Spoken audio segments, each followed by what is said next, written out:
बड़ा कमाल देश है अपना। एक तरफ लोगों को नौकरी नहीं मिलती है, लोगों को वैकेंसी नहीं देती है, और जो लोग नौकरी छोड़ करके सरकार से ऊब करके तंग आ करके इनकी नीतियों का विरोध करते हुए नौकरी इनकी मुंह पे मार देते हैं, उनका इस्तीफा स्वीकार नहीं करते हैं। दिल्ली के बॉर्डर पे जो किसान बैठे हुए हैं उनको देशद्रोही कहा जाता है। 2 दिन का बैंक का हड़ताल करने वाले बैंक कर्मियों को देशद्रोही कहा जाता है।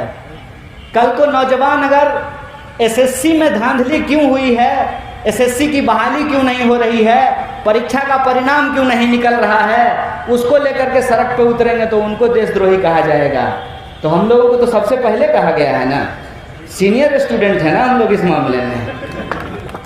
हम तब भी यही बात कहते थे। ये बहुत जरूरी सवाल है। अगर नागरिक हैं तो सरकार को हमको कुछ नहीं देगी। सरकार कौन होती है? 8,500 करोड़ का विमान खरीदा गया है प्रधानमंत्री के लिए, उनका बाप का पैसा है। किसका पैसा है? किसका पैसा है बताइए? देश की जनता का पैसा है ना। जबरदस्ती 56 इंच का छाती चौड़ा करके घूम रहे हो जी। अब बेवकूफ समझते हो हम लोगों को। क्या है? बिहार के लोग अलहुआ जरूर खाते हैं, आलू जरूर खाते हैं, बुड़बक नहीं है। बुड़बक समझने का गलती मत कीजिएगा। ये वो धरती है जहाँ पे शंकराचार्य को भी मंडन मिश्र ने परास्त किया था, ये वो बिहार की धरती है।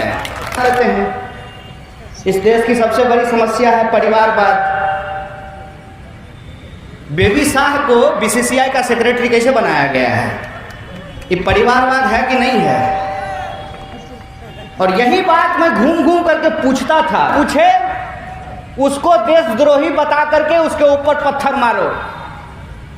पत्थर अगर नहीं पहुंच रहा है तो फेसबुक पर जाकर के गाली दो, ट्विटर पर जाकर के गाली दो, यूट्यूब पे जाकर के गाली दो। हमको गाली देने से 2 करोड़ नौकरी मिलेगा? अगर ऐसा है तो मैं रोज भोरे भोर फेसबुक लाइव पे आ जाऊंगा और देश के सभी नौजवानों को कहूंगा कि भरपूर आप हमारे साथ पुष्ट को गाली दीजिए अगर आपको नौकरी मिल जाए तो।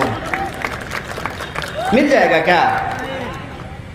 दूसरे से नफरत। नेताजी कहे होंगे 500 रुपया देंगे, तेल भरवा लेना।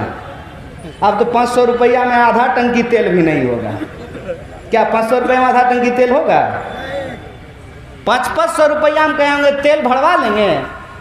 अब पत्थर ले लो, पत्थर फेंक देना, उसके बाद तुम देशभक्त हो जाओगे। बाबू रे, ये देशभक्ति नहीं है, ये बेवकूफ़ी है। अगर तुम सच में देशभक्त हो तो तुमको ये सवाल इस सरकार से पूछना चाहिए कि ये कैसा राष्ट्रवाद है कि देश की राष्ट्रीय संपत्ति रेलवे बेची जा रही है। बताइए। लिखा जाता था ना, पटना जंक्शन पे लिखा हुआ होगा, सिवान स्टेशन पर भी लिखा हुआ होगा कि रेल राष्ट्र की संपत्ति है। तो जो सरकार रेलवे को बेच रहा है वो देशद्रोही है कि हम सवाल पूछने वाले देशद्रोही हैं? इस पे आप हमको विचार करके बताइए। कैसा राष्ट्रवाद है भाई? मिला है, उसके आधार पे हम सरकार से सवाल पूछते हैं कि ये साहब वादा किए थे आप हर साल 2 करोड़ नौकरी देने का, वादा किए थे हमारे खाते में 15 लाख रुपया पहुंचाने का, वादा किए थे अच्छा दिन लेकर के आने का, अब बना दी हैं अपने बेटा को बीसीसीआई का सेक्रेटरी। हमको दे दिए हैं पत्थर कि तुम पत्थर चलाओ। बताइए, जिनसे रेल नहीं संभल रहा है वो देश क्या खाक संभालेंगे? वो देश क्या संभालेंगे? लेकिन उनका जो प्रचार